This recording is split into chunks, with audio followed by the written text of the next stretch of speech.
What is up, guys? Welcome back to the channel and welcome to a brand new video. Now today you join me for another car review and I'm actually really excited for this one.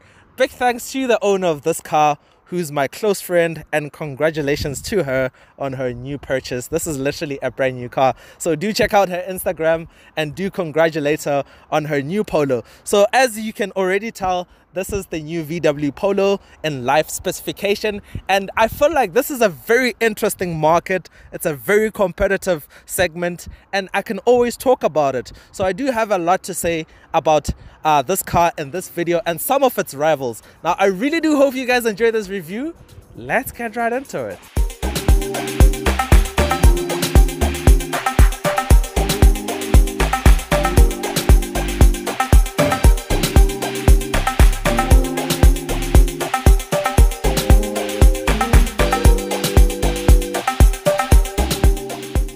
So the VW Polo Life, as per usual, let's run down through the specifications inside out. We'll start with the exterior. Now up front on the new Polos, you get LED lights as standard with the daytime running lights. You have some chrome strip all throughout the entirety of the front section of the bumper. You get these LED fog lights, and the bumpers do look relatively aggressive for, I'll call it, one of the base models. You have some bonnet creases to make the car look a lot more interesting and aggressive. Now this being the Life, it comes as standard with these 15-inch alloy wheels. They do look a lot nicer than the steel wheel caps that you get. You get power folding mirrors. I'll put an overlay shot, and on the side the Polo does have some relatively aggressive body lines, as you can see throughout, but it is a neat, nice looking car. If you come around to the back, you get more basic lights, which are a portion of it is LED. Actually you have TSI and you have Polo model designation in the center, and you just have some black plastic for the bumper trimmings. And now, I forgot to mention, matrix LEDs are an optional extra. So let's actually check out the interior. So inside the cockpit of the Polo Life, now we'll kick it off with the steering wheel. You get a leather wrapped multi-function steering wheel with some physical buttons. It doesn't have those touch sensitive buttons. I think those are reserved for the higher up models like the GTI and the R line. You have basic climate controls, so it doesn't have the 3-zone climate control, which is an optional extra. So you have the physical knobs and stuff. You don't get all those weird touch sensitive stuff. But the basic climate control doesn't necessarily look as cool as the touch sensitive stuff. You have the newer style gear lever that you find in pretty much all of the new VW models. I think this looks really cool, and there is an interesting trimming for the front dashboard with a pattern where you can fill the texture. You have a multimedia infotainment screen with Apple CarPlay, Android Auto. It's relatively responsive. Actually, it's really responsive, but the background menus are a bit too dark. It could do with a bit more color, but this being one of the lower base models, you don't get stuff like the ambient lighting you get in the GTI and the R line, but you still get a digital cockpit, which is, resolution is high and it's quite basic. I mean, they offer an optional extra one, which we'll get into in a bit, but you do have the more usual different menus that you can display. I think I have to have the car on. So you have 3 different views. You have one that shows a huge ref counter and a speedo. You have one that's more minimalistic and a bit futuristic. You only see the speedo. You have one that shows just the speedo, and you can have a bunch of different menus displayed, like consumption menus, oil temperature, media, and so forth. So the bezels on the side where you see your oil temperature and the fuel level are quite huge, so that's where the bigger instrument cluster comes in, which I think it's called the Digital Cockpit Pro, where you can have stuff like a full map displayed. The resolution is much higher and you get more views and stuff. But it's nice that in the more base cars you still get a digital instrument cluster, so as to say. So you have stuff like 2 USB-C ports, which is nice. There's also induction charging right there, and this one has parking sensors which come as standard on the Life, so as to say, but you don't have stuff like auto parking, so there are some blank buttons for the extra optional equipment that you can get in this car. Next up, I think I'll get into the practicality. I'll put it off for a bit. So you have door pockets where you can fit some really big bottles right there. There's 2 cup holders in the center, but I do have to say they're small and the shaping is quite awkward. They have this hexagon shape, and yeah, you can't really fit big bottles. There is storage bucket right there where you find the induction charging, so you can put your phone and a bunch of other stuff right there. You have a center armrest with a center bucket where you can check in some extra stuff. It's not the biggest I've seen, but it's relatively sized, and stuff like the Suzuki Swift, you don't get this. So you have a glove box, which is, yeah, it's quite a big bucket. I'll call it a bucket, so as to say, but it doesn't have like felt lining, so if you put like plastics or rattly stuff, keys, they'll actually rattle in there, which is a big minus. And yeah, other than that, quality is, it's good. It's good in the sense that everything feels solid. You don't get any rattles. Even when you push on some of the trimmings, you don't get like squeaks or rattles like in Mercedes-Benz, which is supposed to be a premium brand. But the door cards is plastic right there, hard plastic, the lower sections. The dashboard front fascia does have a more soft rubberized material, but I would say quality is good in here because everything feels nice and solid. And I think, yeah, that's where I'll leave it off with the cabin. So now let's check out the room in the back seat.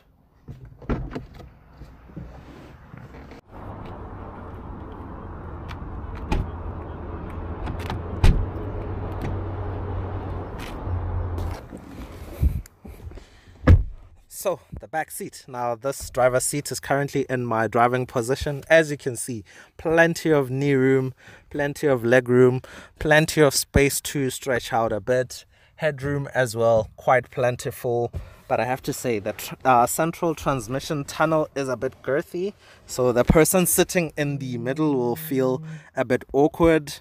And yeah, but it's not too bad.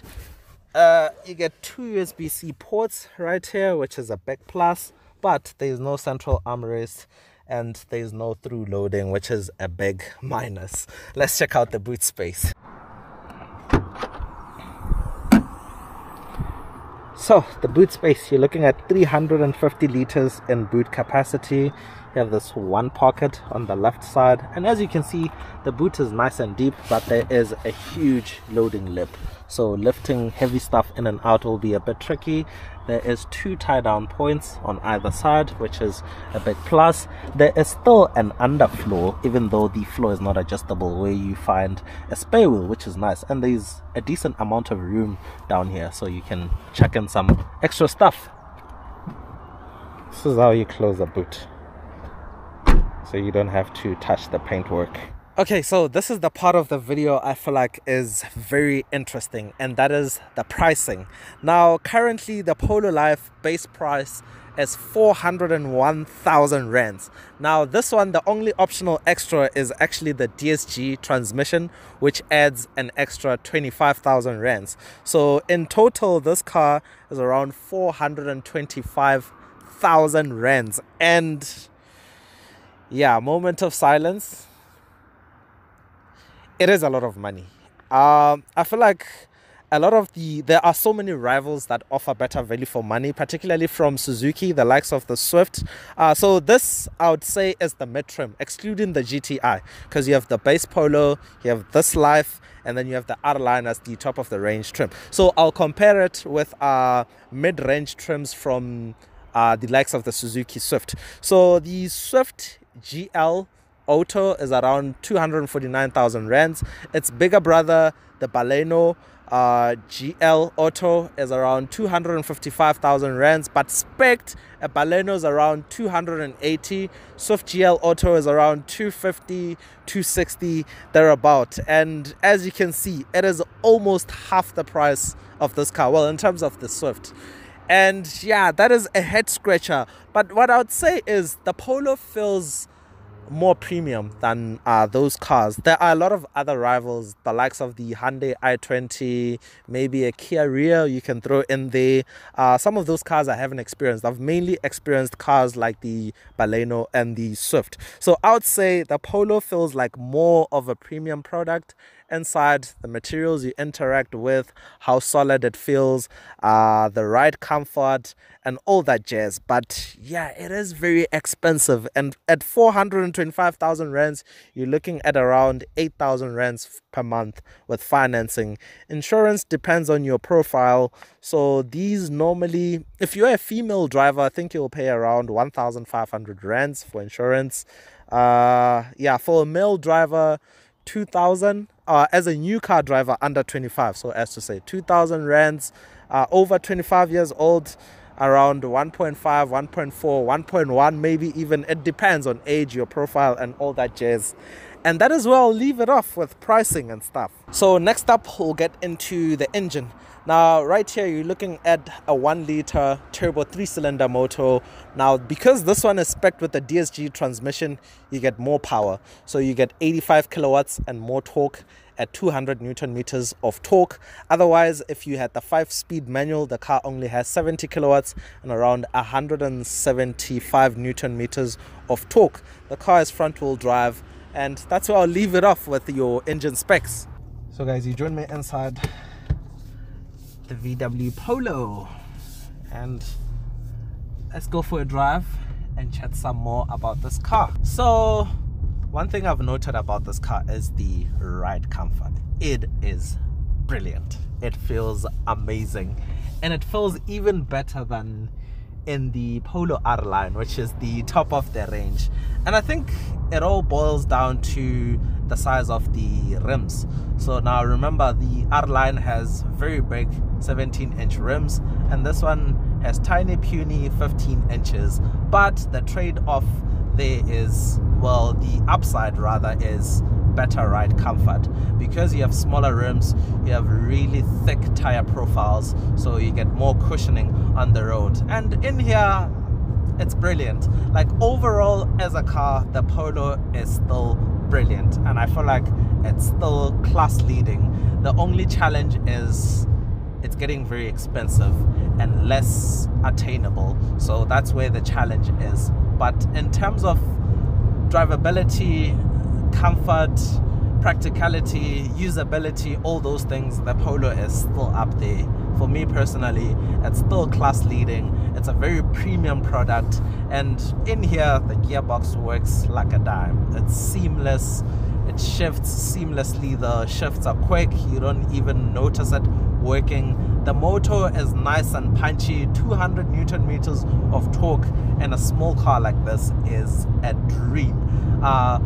That amount of torque is something that the likes of the Suzuki products can only dream of, because they only come with naturally aspirated motors. The 1.2 liter and the Swift with, I think, 113 Newton meters, and then the 1.5 liter you get in the likes of the Baleno, the Franks, only has 138 Newton meters of torque. So when it comes to pulling power, they fall behind the Polo, obviously. So here you have plenty of pulling power, plenty of overtaking power, and with the DSG, when you're in drive, one extra flick, you go into sport mode where it keeps the revs high and you can easily gain some momentum. So you do get some wind noise coming from the A-pillars and a bit from the mirrors and stuff, but nothing too intrusive, because when you're driving, you're obviously going to listen to music. Speaking of music, the sound system is brilliant. VW does some of the best bass or standard sound systems, and in the Polo it sounds phenomenal. So yeah, I feel like I've said what I need to say about the Polo. Yes, it's less attainable. Yes, it's very expensive, but it's still up there. It's still class leading in terms of what it offers, ride comfort and all those things. So where I would leave it off is, if you can afford the Polo, yes, it is absolutely worth it. It is worth every penny. And if you can't afford the Polo, there are plenty of other alternatives from other manufacturers, like all the cars that I've mentioned. I'm pretty sure the i20 is a brilliant car. The cars that I've experienced, I know the Swift, the Baleno, the Fronx, those are brilliant cars. For the price of this car, you can get a crossover SUV, the Fronx, which is really insane. So yeah, such things are hard to ignore. But yeah, I think I've been babbling on for too long. I really do hope you guys enjoyed this review, and until next time, that's cheers from me.